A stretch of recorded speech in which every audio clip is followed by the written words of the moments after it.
Good morning. Good morning. Remembered my hat this morning. How the devil are you doing this fine day? Hope you're all fit and well.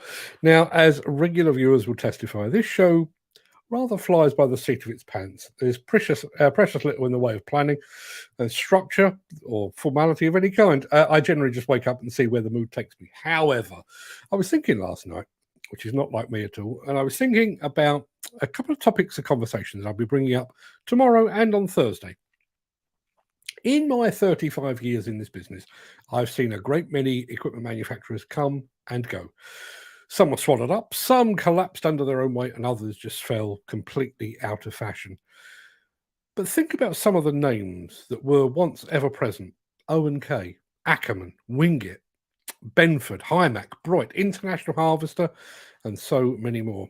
So my planned topic of conversation tomorrow will be, which equipment manufacturer from the past would you love to see return? You know, like that thing you see on Twitter from time to time, what old band would you love to see reunited just for one final gig? Well, in this case, it's equipment manufacturers. Which one would you love to dredge up from the past and bring back? Could be a brand that you loved, could be a brand that you've heard about, never got to experience. But what equipment manufacturer from the past would you love to see back again? And then on Thursday, I'll really want to tax your brains. 30 or 40 years ago, no one would have imagined a construction equipment world without Hymac, Ruston Bucyrus, Ackerman, or as Al Grierson has just said in the chat, DMAG. And yet, all of that came to pass. So looking at all the manufacturers today, which brand do you think we might regret losing in the future? Now, I'm not asking you to wish any of our current equipment manufacturers ill, not for one moment. But if, God forbid, one of them were to vanish, which one do you think you'd miss the most? We'll have a natter about that on Thursday.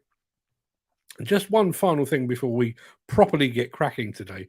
Has anybody else seen the Construction Inquirer this morning? There is a headline. Can I see it? Yes, there is a headline that reads, visa rules relaxed to attract foreign builders to the UK. And apparently, the Home Office has confirmed a raft of trades has been added to the government shortage occupation list, which temporarily eases visa restrictions in sectors where employers are struggling to fill vacancies. And among those vacancies are bricklayers and masons, roofers, roof tilers and slaters, carpenters and joiners, plasterers, and construction and building trades not classified elsewhere. I wish I had a list of all of those people within this industry that actually voted for Brexit, because I'd love to print off a copy of that headline and just send it to them and say, with a note, just said, you did this, thank you.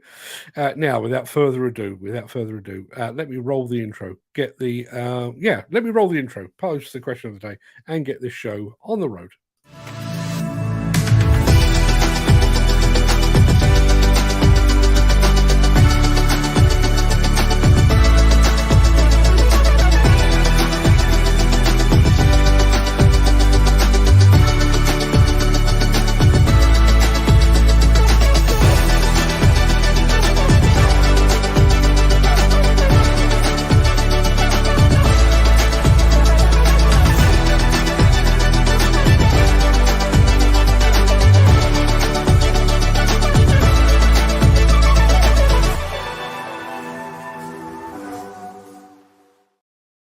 I'm benefiting from some new buttons this morning. I got sick and tired of having to write good morning to people that I haven't allocated a button to. So now people like Chris Ford and Kerry, you've now got your own button. So when you arrive in the morning, I can just press a button and say good morning to you automatically. You're that much of a regular, you now have your own button. Now, it is a Tuesday, the 18th of July. Welcome to the Breakfast Show. I am your host, Mark Anthony. In today's show, we catch up with show favourite Steelwrist to check out the XO2 tilt rotator.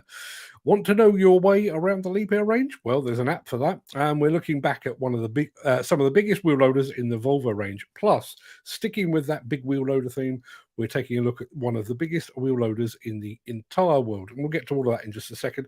But first, let us peer back through the mists of time. I don't know why I said it like that. Peer back through the mist of time to see what was happening on this day in history.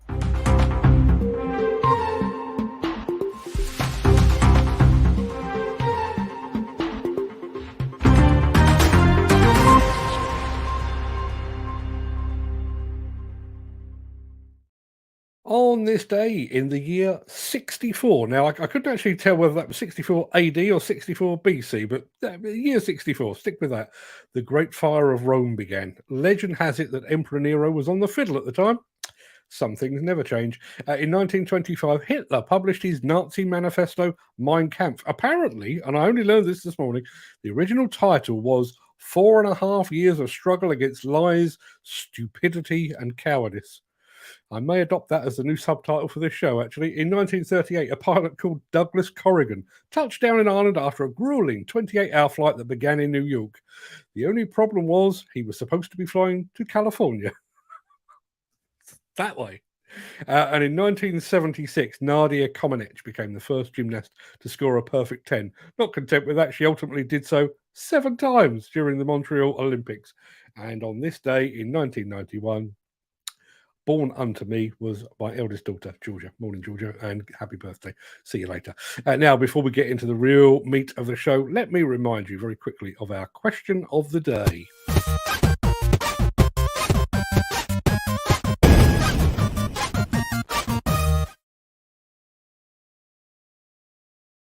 Yeah. Imagine somebody strolls up to you, hands you a briefcase full of 100,000 quid in used £5 notes and insists that you spend it purely on equipment. What are you buying? Are you going for one big machine, or are you going smaller but with lots of bells, whistles, and attachments? I want makes, models, the lot. How would you spaff £100,000 on equipment? Anyway, let me know in the chat and we'll get back to that in just a second.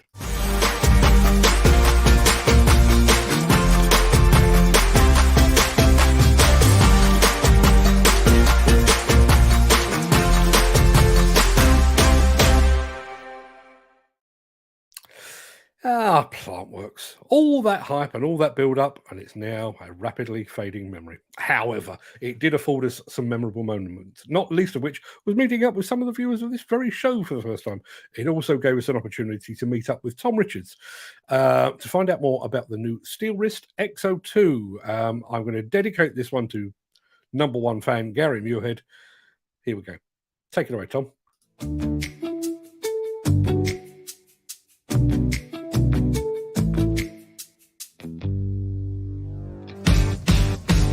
So we've got the XO2, which is available for machines up to 2.5 tonne, available with quick hitch or direct mount with a range of attachments to suit. So the XO2 is the smallest unit that we offer in our range. It has still got the benefits of the larger machines, so we can still use control systems for any budget. You know, we've got a solution for any machine. So we start at an XO2, which is up to 2.5 tonne, and we can range right away up to a 32 tonne machine for the X32. Within that range there is options for grippers, for different attachments, direct mount, and for any spec machine there is all sorts of different options we can offer as well. We have a low weight for the quick hitch, but they're very strong. We use casted steel rather than welded, so it makes it a lot more durable. We have a great dealer presence in the UK as well, so we have fantastic backup as well, so we can any repairs, any demos, anything like that, we can be quick to respond. We've got such a reputation for high quality. The market there is a lot of competition in the market. We have a great range of products, and it's easy to easy to fit onto the machines, whether it's from an OEM manufacturer or whether it's retrofit at a later date. We can fit it onto pretty much any machine, and it's one of those products which is growing so fast in the UK that it's really taking off, and it's still is number one for that reputation.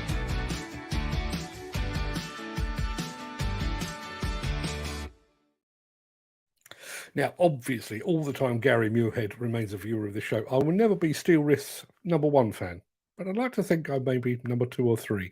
Now, how's this for weird? So my question, it's not a question of the day, it's something we're going to discuss later in the week, but I was thinking last night about all those brands that we've lost. Mick Norton has been straight on it, as with his Wraith from the Grave, Mule Hill, Barber Green, Aveling Barford. I used to do some work for Aveling Barford, Bray, Chaseside, Blaw Knox, Vickers, Whitlock, John Allen, Massey Ferguson, Fowler, and Latorno. Latorno, stick around because at the end of the show, Latorno. It's weird how these things work out. Now, I think we need a little bit of this.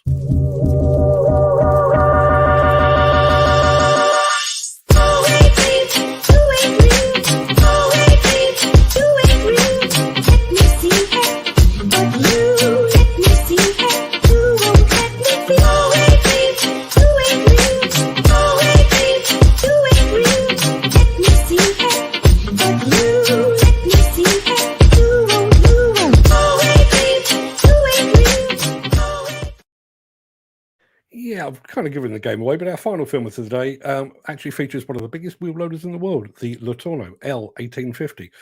But to get you in the mood for that and to whet your wheel loader appetite, we're going to start a little bit smaller, but no less impressive, with some machines from the mighty Volvo.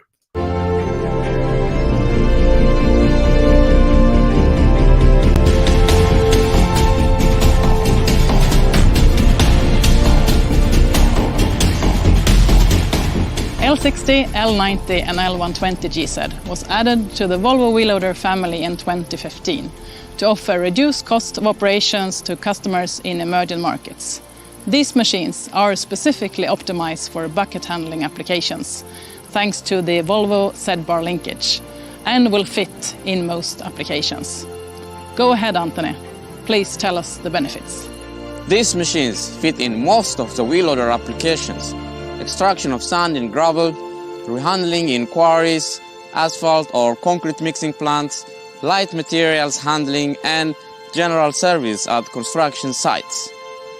This is where these machines shine.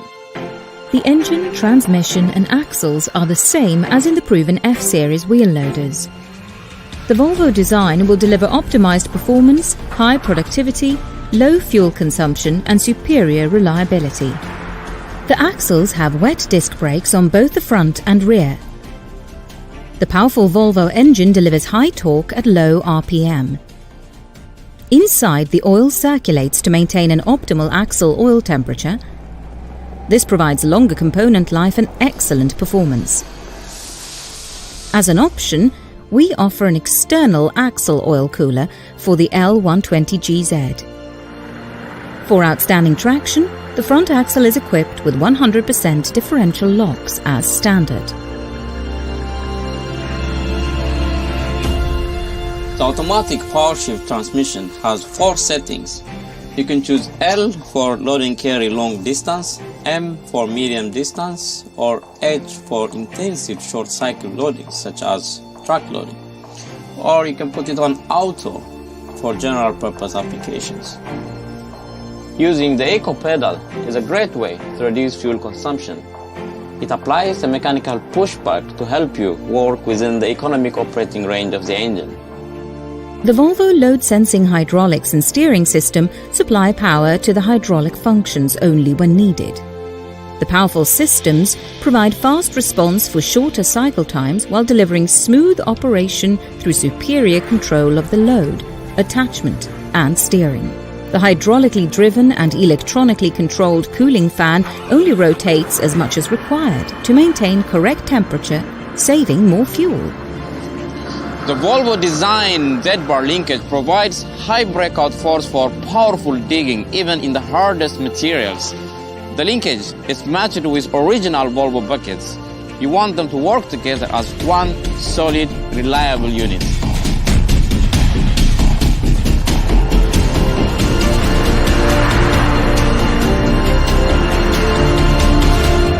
The purpose-built buckets have been developed as an integral part to the machine's parameters, including lifting arm geometry and breakout force, rim pull and lifting force. The automatic bucket leveler and boom kick-out functions quickly and accurately stop the bucket and linkage in adjustable pre-selected positions. When activated, this easy-to-use feature increases productivity and reduces operator fatigue. Handrails, anti-slip steps and service platforms make it easier whenever entering, exiting the cab, cleaning your windows, or completing other service tasks on the machine.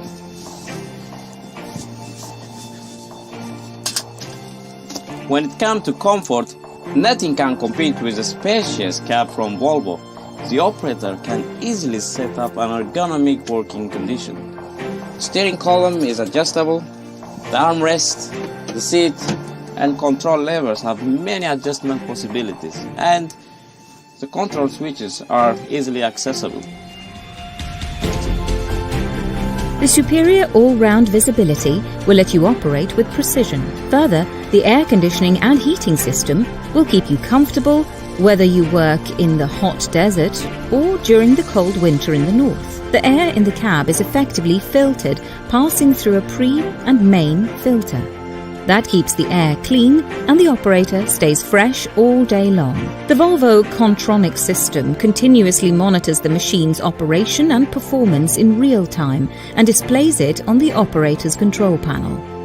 These diagnostics can also be accessed via CareTrack, the state-of-the-art telematics for your Volvo machine.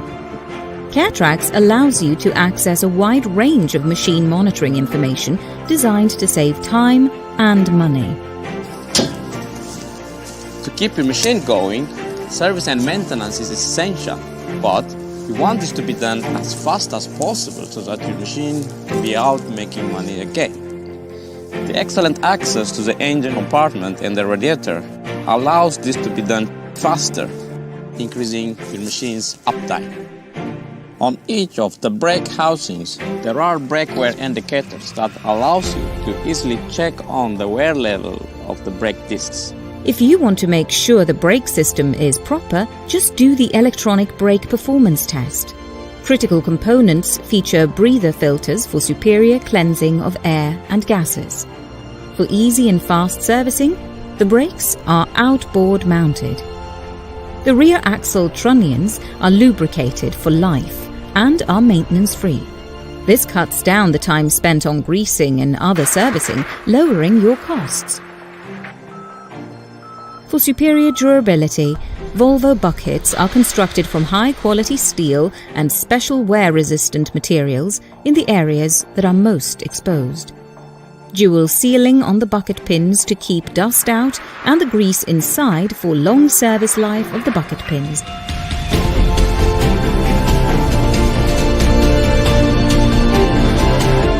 Quality is never compromised at Volvo. All Volvo wheel loaders are equipped with highly tested components, proven for performance, efficiency, availability and durability. The L60, the L90 and the L120 GZ wheel loaders are ready to take on challenges anywhere.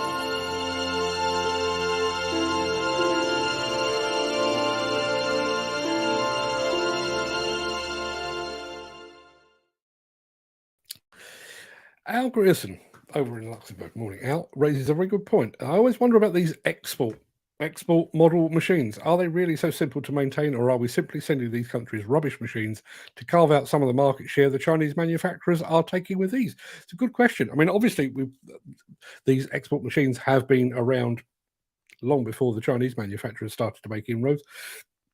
Caterpillar, back when I was working with Caterpillar 30 odd years ago, they were making kind of downgraded machines, if you like, sort of previous generation machines for the likes of Russia at the time. Obviously, Russia has come on leaps and bounds, not always in a good way, but come on leaps and bounds, so that doesn't necessarily fly anymore. He also makes the point, the dashboard on that Volvo looked like a Casio calculator. I do have a question, though. Bearing in mind, I mean, we do have quite a few operators in the chat at the moment. Would you be happy with that level of machine, or do you really want all the bells and whistles, or do the bells and whistles just get in the way? I'd love to get your feedback on that. Now, we need to do something else, don't we? What should we do? I think we'll do one of these.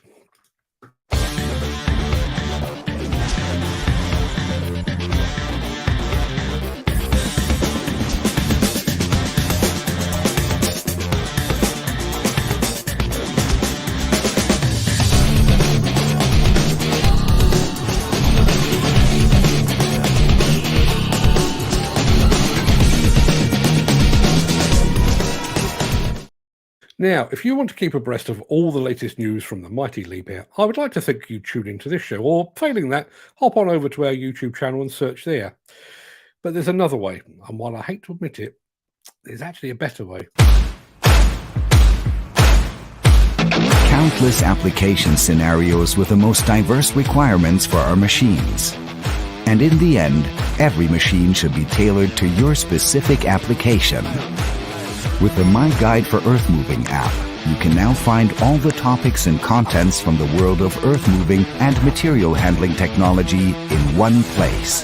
Follow the latest news from the Liebherr cosmos, specific earth moving and material handling news, and the latest from our sales partners.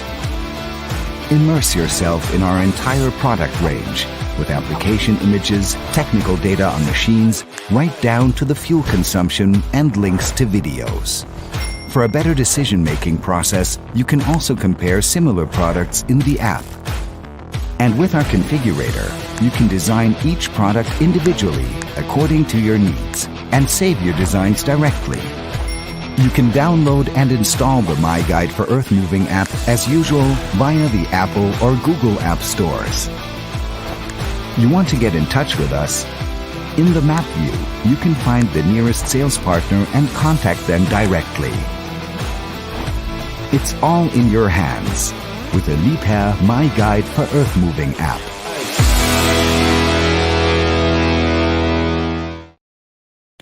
Now, it might just be me, but there is one small issue. I've been on the App Store for iOS this morning, and I can't find that app anywhere. I can't tell if I'm doing something wrong or if I'm just jumping the gun. Maybe it's not actually launched yet, but if anyone out there has an Android device, can you see if it's available there? Because I'd love to hear from you. Now, I just asked whether anybody would like a stripped-down machine, and our friend Garvin over at Mostly Diggers just said a cab, some levers, and a good, honest throttle cable to the fuel pump. And I'll be fine. Doesn't ask for much at all, does he? And if you're not already following Mostly Diggers over on Instagram and everywhere else, do so. It's very good. Al Grierson has just said, going back to the Volvo machines, the talk about air filters makes me wonder if they don't have aircon as standard in sub-Saharan countries in this climate. Now, if you were here yesterday, you'll recall I was talking about the climate and the extreme temperatures, and are we taking enough care of our workers? I have a question, and I don't know if he's still here. And I did see John Paul Fitzmaurice from Firewall over in the chat earlier on, watching from LinkedIn land. John, if you're still here, this hot weather that we're getting, obviously not yet, but apparently we're about to get sort of the tail end of Cerberus at some point in August. How does that factor in with machine fires, and sudden fires within equipment? Love to hear from you. I'm going to go over to, we've had a blank comment from Hilda Ron over on Facebook. Never seen Hilda here before, but thank you very much indeed for being here. As it's your first time, there we are. You get your welcome confetti just to say good morning to you. Let us know where you're watching from. That looks like a German name or a Germanic name at the very least. Are you watching from Germany? Love to hear from you. Right. Yes, we need to move on because we're almost at the final film of the day. So first of all, let's roll this. Since the finance bill came into effect in April, the construction industry has seen a surge of fuel thefts. The rising cost of living has placed an additional risk of theft by employees and contractors, as well as opportunistic thieves. By using diesel dye and placing warnings of its use, you are sending a clear message that this is your fuel.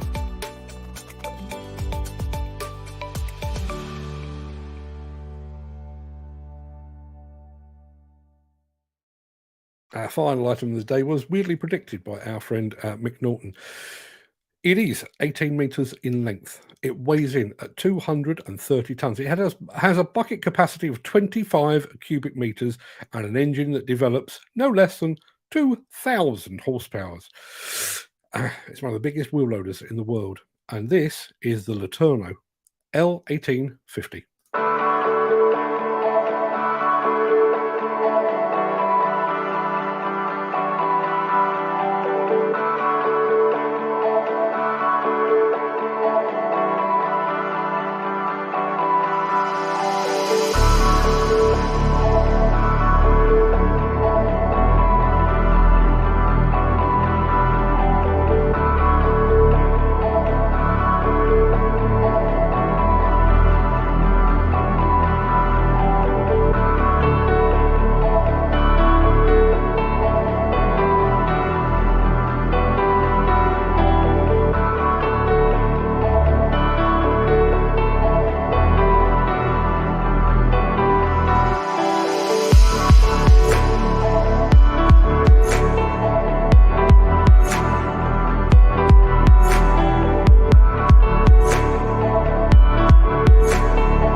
3 pass loading some of the biggest trucks in the world. Not bad, right? I realise that the chances are very slim indeed, but I think that just went to the top of my list of things I'd really love to drive. Who else fancies a spin in that beauty? Now, need a bit of this.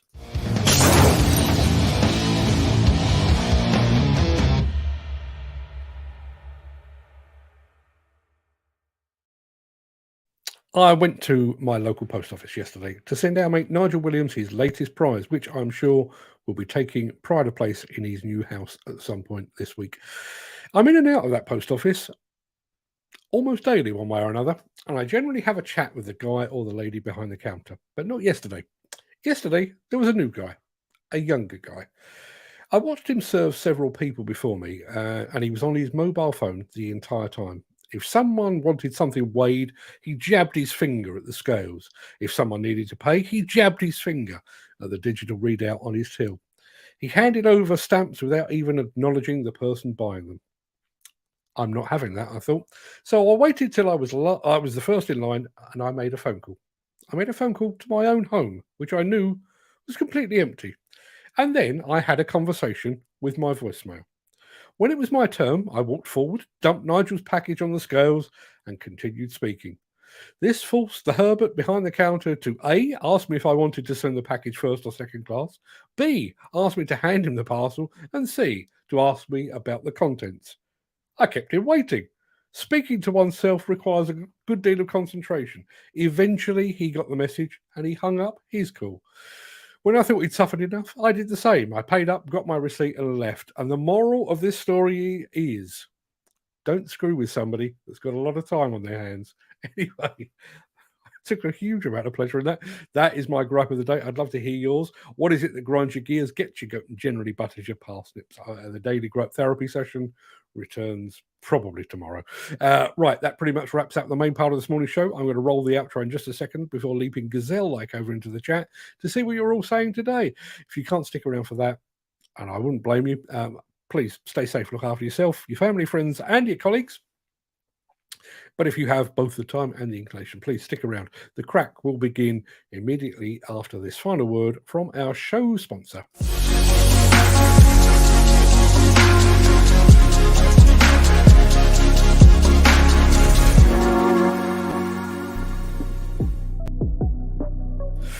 Good morning, gang. How are we all today?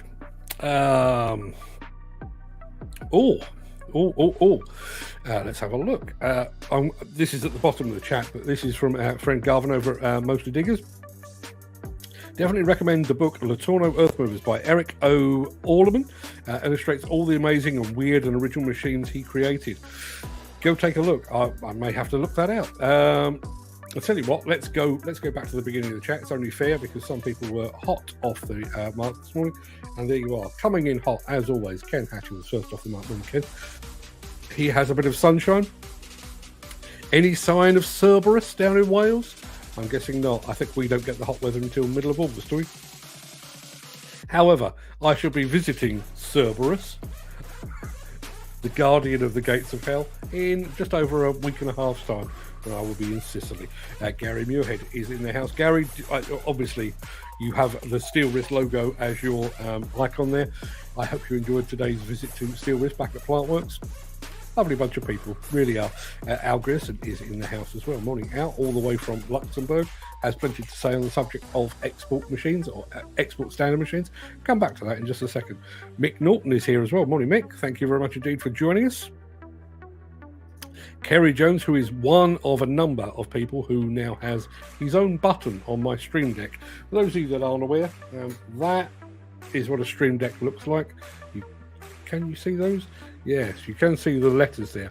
All of those are an initial for the people that watch this show on a regular basis. I can tell you it's Ken, Gary, Nick, Peter, Al, and then I have to look the others up.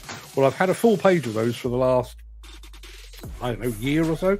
But obviously we are picking up new audience members all the way along, and some of them are becoming regular. So I've now allocated, which you can now see, I've allocated some new buttons, and that is, I think that is Kerry, that is Mark Whiting, that is Chris Ford, And who was the last one? Nigel Williams, a couple of whom aren't here today, but they now have their own buttons. Just thought I'd let you know. We were talking about machines that we loved and have lost.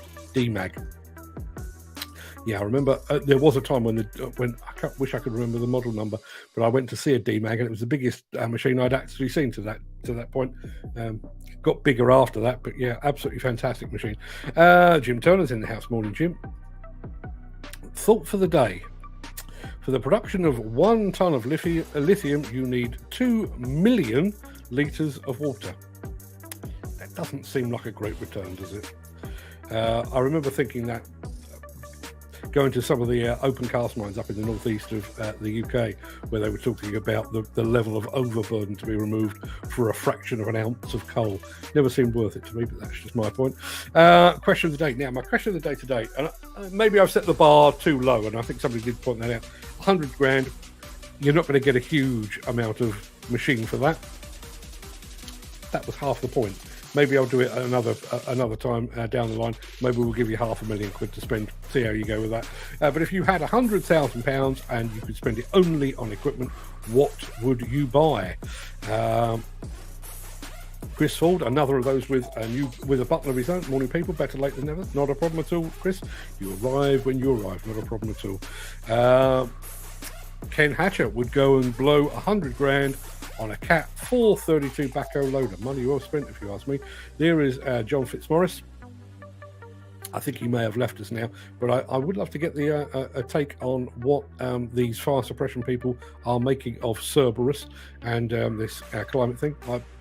There's a bit of me who wonders if they're actually rubbing their hands together, because I would imagine the incidence of fire must go through the roof when we get temperatures like they've got in southern Europe at the moment. Chinese manufacturers are pivoting to sodium-ion batteries, replacing the lithium with salt. Did not know that. Need to go and do a bit of research on that. The government that needs foreign workers is the same government that pushes kids to be academic and go on to further education at university. If they took more of an interest in encouraging practical kids into getting a trade, we wouldn't be in this mess. 100% agree. Yeah, 100% agree.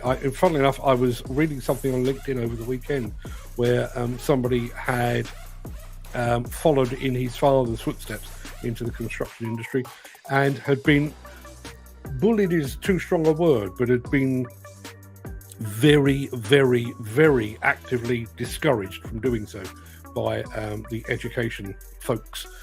His school, why aren't you going to university? Why aren't you studying further education, all that kind of thing? And the answer was, because I'm going to go and do what my dad does quite successfully, thank you very much. And that's exactly what he's doing. Got his first competence card, and he's out earning money, while others are running up student debt. I'm not saying that's the same across the board. I realise some people come out of university very well educated and they will be of great benefit to the country, but we still need digger drivers, we still need roofers, plasterers and so on down the line, as that statement earlier approved. There is that list. Let me get rid of Jim just for a second. It is our bricklayers, masons, roofers, roof tilers and slaters, carpenters, joiners, plasterers and construction and building trades. All things that we once had in abundance, and now we're having to rely upon migrant workers to come and fill the gaps. Something went wrong somewhere, didn't it? Now, Chris Ford. It was Chris Ford that was complaining. I realise it's only an imaginary 100 grand, but I didn't give him enough, apparently. He says, I think you've missed a naught on the question of the day. Can't buy much for that unless you're buying attachments or second hand. My apologies, Chris. I didn't realise you had such expensive taste. But you could do pretty well down backhoe loader mini excavator end of the world, I would suggest, with 100,000 quid. Or... Now, I said equipment. I didn't say it had to be full-size equipment. Given that Gaz Evans is in the house, good morning, Gaz, I would imagine Gaz would quite happily relieve you of 100,000 quid, and you'd get a fleet of equipment. I mean, they'd only be that big, but you'd get an entire fleet for 100,000 quid. Gaz, what could we get for £100,000 at the Gem Attachment Shop? Question of the day, and the most predictable answer of the day. Question of the day: if I had 100 grand to spend, I would blow it all on 100 grand's worth of Steelwrist equipment. says Gary Muirhead, surprising nobody at all. Question of the day. Al Grissom said, I spent half of it on a Volvo ECR 235E with 3D GPS and a tilt rotator. Yeah, you'd only get half. Maybe if I can come up with 100 grand for two of you, you could do like a machine share or something. Now, this is the rave from the grave that Mick Norton mentioned earlier, and there was some there. As I say, Benford, Wing It were a couple I came up with. Does anyone remember Sanderson telehandlers, FDI Sambron, FAI? There were others that I came up with as well. I'm just trying to remember who they were. Oh yeah, Broit, International Harvester. I used to work with a guy who worked for International Harvester. Vanished without trace. And I realised they were in a manufacturer, but even Blackwood Hodge. Remember Blackwood Hodge back in the late 80s? They basically ruled the world. They were kind of reflective of the old British Empire. British based, but had a finger in pretty much every construction equipment pie around the world. No longer with us. Gary Muirhead saying Steelwrist, fantastic product. Still is. And listen, I don't get to drive these things, but I do know my way around branding and marketing. And Steelwrist, one of my faves. Now, Jim Turner has obviously given a lot of thought to how he would spend the £100,000 that I'm not really giving him, but here we go. Question day, I put 45 grand into a Hitachi 13 tonner with a blade, 10 grand on a dumper, 15 grand on a 1.5 ton mini digger, and the other 30 grand on attachments like crusher bucket, screener, post hole, borer, etc. Quite the shopping list. Chris Ford, having rethought about, I didn't give him enough money, and as I say, we'll come back to this at some point. He would buy 2 rotar pulverizers and a shear, but I might be short and have to add to it or swap a pulverizer for a grab. I have to say, you'd be getting some good attachments. Rotar, oh yes, all about the red crush. Fantastic equipment. Steve Williams is in the house. Morning, Steve. How would you spend £100,000? And I'm fairly sure you do come up with an answer at the a bit later on. Yeah, O&K would be a brand I'd love to see back in production. They'd be pretty close to the top of my list as well. I think I might put Aveling Barford further up, purely because I worked for them for a few years, and because, you know, British and all that. But O&K, yeah, absolutely. Some of the big O&K excavators. This, as I said at the very top of the show, this show never goes in the direction I intended it to. I thought I was being all clever talking about machines from the past and who might be the machines from the past for the future. That made my head hurt. But I do think this is an interesting one. I always wonder where these about these export model machines. Are they really so simple to maintain, or are we simply sending these countries rubbish machines to carve out some of the market share that Chinese manufacturers are taking with these?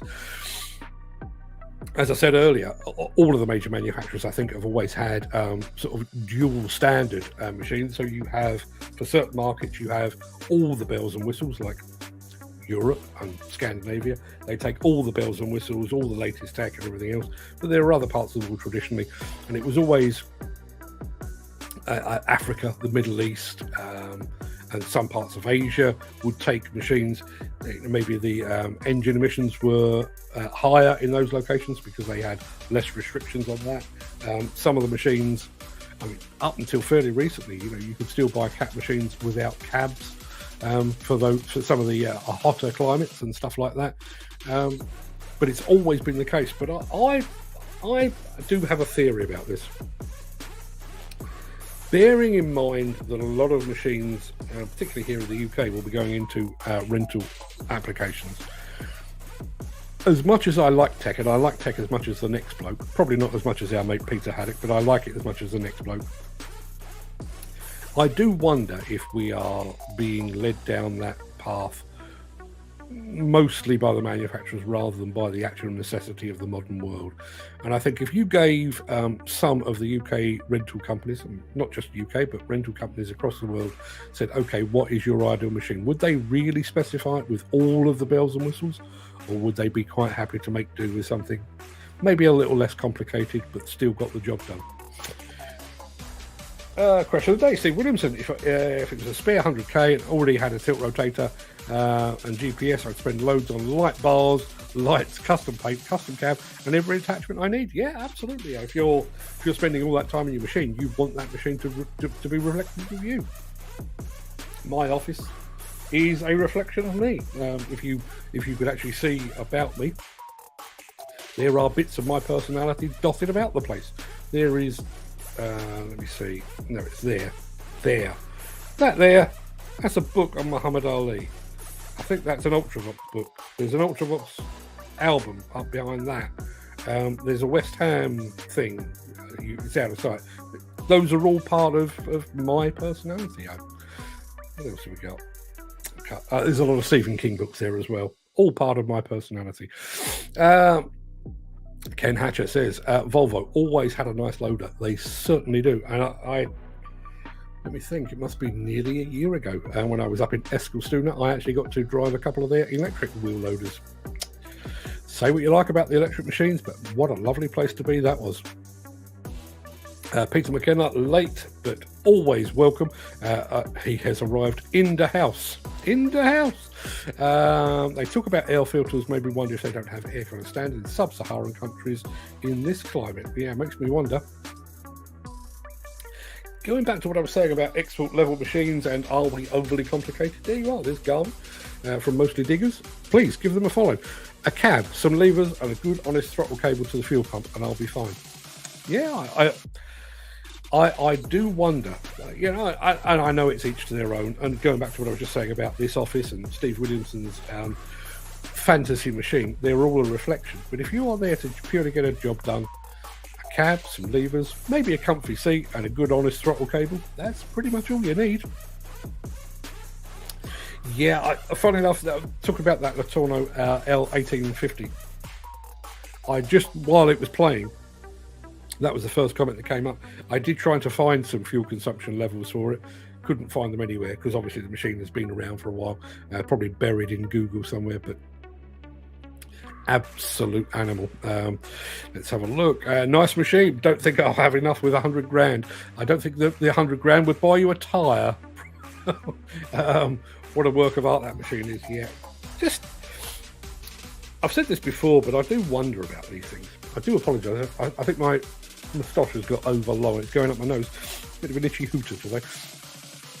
But I do think sometimes particularly when you see something like that Latorno machine, I think we lose sight. I think we're too close to the industry, and I think we lose sight of just what an incredible engineering marvel some of these machines are. I mean, that machine weighs in at 230 tons. 25 cubic meters of rock it's lifting and dumping into the back of a truck. It's 3-pass loading some of the biggest trucks in the world with ease. It's a work of art and it's an engineering marvel, and yet we sit here and say, oh, that's quite nice. It's more than nice. It's an absolute incredible machine. Foreign national seeking a fast route to competency tickets for working in UK sites can legally apply to a UK government-backed agency, UK ECTIS, who are authorised to issue certificates of comparability that can be mapped against UK qualifications. Worryingly, these routes to the coveted CSCS card only require a desktop study. Anybody else see a problem with that?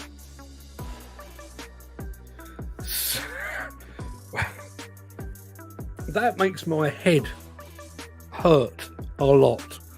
We've been talking now for probably 6 months or more about the fact that UK experienced and competent equipment operators are about to lose their grandfather rights under the CSCS scheme, despite the fact they've been doing the job for 10, 15, 20, 30 years.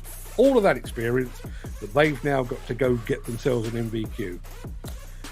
Somebody coming from outside the UK sits at a desk and is handed a CSCS card. Let me be clear. This is not a dig at our migrant workers. This is not racist in any way. This is not anti-migrant workers at all, because some of them will be coming very, very experienced and very, very competent indeed. Where my problem lies is with CSCS. if you're here already and you've proven over decades that you can do the job, why could you not be allowed to be granted grandfather rights basically until you retire? And just let that take its course, rather than drawing a line in the sand and saying, as of this date, which I think is end of this year, isn't it? After which you need an MVQ. Absolute bloody nonsense. 100k might just buy a tyre for that loader. See, I did tell you. Lovely machine, says Jim Turner. He's a bit more turning than he needs to, though. Yeah, all down to the truck. Now, I did ask the question, and he was here. I'll tell you what, just talk amongst yourselves for 1 second. I'm just going to try and sort out my nose. Maybe that's got it out of the way. Now, morning, Mark, says John Fitzmaurice. Yes, the hot weather does have a huge impact on machines due to some of these machines go through, which puts additional strain and heat on the machine at the moment. Certainly with combine harvesters, suffer a lot with dry material and constant exposure to the sun and heat within the working environment they are in. Last year was the highest figure recorded for combine fires. No great surprise, given it was the hottest temperatures we'd also experienced. If we have heat like Europe, we will see an increase of fires on machines. Now, it does appear, not that I'm a climate expert, but it does appear that the world is getting warmer. You know, we've been warned about it for long enough. I said yesterday, are we doing enough to safeguard our workers? What about the machines? Bearing in mind, we've now seen our record temperatures last year. There's every possibility we could see them again in August this year when we get the tail end of Steelwrist. Is everybody rushing out to go and knock on John Fitzmaurice's door and say, Firewall, hook a brother up, would you? Make sure my machine doesn't burst into flames. Are they? Don't get that impression. Good on you, says Steve Williamson. Yes. Fight fire with fire when in the post office. Don't take that lying down. Recommend a book by Latona Earth Movers by Eric C. Alderman. I'm going to look that one up. Good man. I can't stand ignorant shop staff. I'd be telling the usual people that you'll be taking our business elsewhere if it happens. The problem is, I don't think they care about that. I genuinely don't think they'd care about that one bit. As with any vehicle exposed to the sun for a long period of time running extreme weather, it would increase the risk of fire. Housekeeping with the cleaning machine and debris wedged in areas of high risk due to the relevant environment they work in, hydraulics, exhaust, etc. This is not often done on lots of sites. Yeah, I can believe that. And having not so much in the demolition industry, but certainly when we've stepped over into the waste industry, where you get stuff clogged around the machine. Fire, major problem. So yes, go speak to Firewall. If you can, get yourself hooked up. Maybe that imaginary $100,000, maybe you should be spending some of it to make sure your machine doesn't cook. Talking about DMAG, the old fellow was on the 241 face shovel for years. Said it was a sound tool. 241, yeah, absolutely. Steve Williamson says, Steelwrist is a great unit. It's the lightest and shortest build height. It's what you want. There you are. Did I see Steve Williamson sporting a pair of Steelwrist sunglasses on social media the other day? Now, I do not believe that Steve Williamson is a salesman for Steelwrist, but he is something of an expert when it comes to the tilt rotator. And if he says Steelwrist is a great unit, I'm taking his word for it. Sanderson was first telehandler I drove. It was a big bulky thing, but it was great. Yeah, I remember reporting on Sanderson back in the old SED days. So late 80s, sort of 88, 89, well, 87, 88, 89. Whatever happened to Sanderson? Old machines that have disappeared. Track Marshall, Priestman. Funnily enough, Smalley was one that was on my list. Muirhill. I think there's some in the nettles around the... yeah, I'm sure there are. I'm sure I've mentioned this before, but I was invited up to see Smalley excavators. They were over in Lincolnshire, weren't they? Somewhere, if I remember rightly. But I went to see Smalley excavators many, many moons ago. And it was when the first tranche of Kubota mini excavators had made landfall, and everybody was still laughing at mini excavators as being a bit of a novelty. And I went round the Smalley factory, and it was a bit like the old Morgan factory. You know, everything was hand built by blokes called Dave, and you know there was no robots or anything like that. This was, you know, it was all very, very hand built. And at the end of the production line, it was a huge, got my hands too high, there was a huge poster with a photograph of a cartoon of a Japanese-looking guy with the Japanese flag behind him, and the slogan just read, "He is after your job." How's that for inspirational? And unfortunately, turns out they were absolutely right. Within a couple of years, Smalley wasn't around anymore, and Kubota and all the other mini excavators, Hitachi, Pell Job, there's another name from the past, they had come in and what's the expression? Drunk their Kool-Aid? Eaten their breakfast? One of those things. Steve Williamson, I'd spend 100k to make the machine unique. I'd love to have something that stands out. I think the machine I drive is unique in a way. Yeah, imagine that. Imagine that. Bearing in mind what Steve does, I mean, I know Steve is a full-time digger driver, but he obviously spends quite a bit of his time on the demonstration circuit. Imagine, now I realise getting your machine around, particularly to ConExpo and the like, but imagine if you had that one standout machine, you know, with all the fancy lighting and, you know, LEDs in the cab and, you know, the sleek custom paint job and everything else. I mean, showstopper wouldn't even begin to describe it. People would go to see the machine as much as they go to see Steve and Ed doing their thing. You need that 100 grand, Steve. LinkedIn user. Who is the LinkedIn user? I'm going to take a wild guess that it might be Gary Major. Need Aussie spec cooling packs. All the diggers we brought had a different spec because it gets hot here. That's not Gary Major. That is somebody else. Could well be Frank D'Angelo, possibly. But yeah, one of the things we touched on yesterday is that there has been, climate-wise, there has been a shifting of the goalposts. There was a time when we considered, you know, 21, 22 degrees, you'd be out in the back garden, beer in hand, your Union Jack shorts on and a knotted hanky on your head. That's a pretty, I wouldn't say it's a cool day because it's still warm, but that's not much of a deal anymore. It's when the temperature drops, tops 30, 35, 40 as it did last year. Now, we have all, as individuals and as human beings, we've got to become accustomed to that. Are we doing the same with machines? Are we doing the same with our rules and regulations regarding working people? Is there a maximum working temperature above which you are not permitted to work? Or are we just expected to stand there and cook until our brain explodes? Don't know the answer to that. Yes, no, Mark, says John Fitzmaurice. Some people won't react until they have a fire. They think it won't happen to them.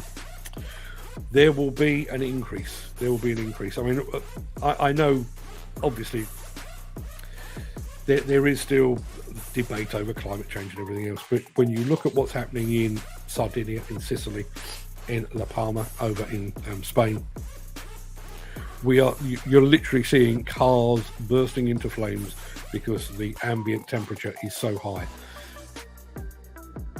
Do we wait until that happens before we do something about it? I would suggest we shouldn't. If they don't want your money, I definitely wouldn't trade with that shop. No, absolutely. The trouble is with the post office, you know, and I'm sure this is the same up and down the country. My local post office is about a 4-minute walk. My next post office is a drive away. They've got me by the short and curlers, in other words, but I will not be told. I would not have my fingers jabbed in my general direction. I remember the SAS trialling a Smalley for use in desert conditions and the feasibility of jumping out of aircraft with smaller manageable components for a reassembly when they hit the deck. Yep, that kind of thing still goes on. For those of you that don't remember, and I can't remember if they ever actually got around to putting a proper undercarriage on it, but back in the day, the first Smalley excavator I saw had wheels on the back and basically legs on the front, and it kind of, using the bucket and the boom and the dipper, it kind of dragged itself around places, a bit like a disabled animal or something. It was very cumbersome. And then, as I say, you had the first tranche of imports coming in from Japan, from the likes of Kubota and Komatsu and Hitachi as well, with tracks and cabs, some of them, and unfortunately Smalley was left in the slow lane. Sad, but that's the way it goes. I'll do machines in, say, Dubai. Do machines in Dubai have cooling systems? I always wonder how machines work in that heat when they sometimes struggle in the UK heat. Yes, well, apparently, according to whoever is in Australia, there are specific cooling packs for hotter parts of the world. Did not know that. I've learned a thing today. Our friend in Oz is James. Good afternoon. Good afternoon. Good afternoon. Middle of the morning, sir. But yes, good afternoon.